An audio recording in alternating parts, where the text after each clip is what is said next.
In July 1954, a routine flight landed at Tokyo's Haneda Airport. Among the passengers was a well-dressed man on a business trip, but this was no ordinary arrival. When he presented his passport, the immigration officers stopped. The document was issued by a country called Tord, a nation that did not exist. Yet the passport appeared authentic. It held official seals, customs stamps, and a detailed travel history. The officers brought out a world map. The man, confused and agitated, pointed to the border between France and Spain. He insisted this was the location of his country, a country, he claimed, that had existed for over 1,000 years. He was detained in a hotel room for the night. 2 guards stood watch outside his door, but by morning the room was empty. The window was locked from the inside. The man from Tord had vanished, leaving behind only an impossible mystery. Following his unusual arrest, Japanese authorities began a closer examination of the man's documents. Every record seemed authentic.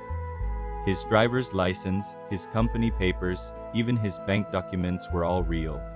But they were issued by a country no one had ever heard of. His checkbook was from a European bank that simply did not exist. Translators, police, and airport staff were completely baffled. How could a person possess so much proof of a place that was not real?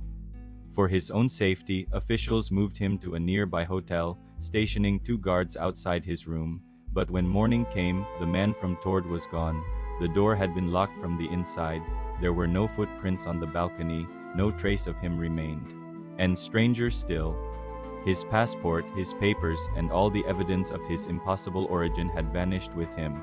The mystery was only just beginning. After his disappearance, investigators searched every record and hotel in Tokyo, but the man from Tord was never found. There were no flight logs, no identities, and no explanation of where he went, or how he vanished from a guarded room.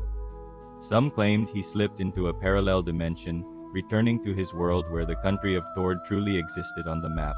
Others believed it was a secret government cover-up, or even a time traveler caught between realities, a glitch in the fabric of space-time. Skeptics, however, argued it was simply a mix-up or an urban legend that grew more elaborate over time. Yet the story has never fully faded.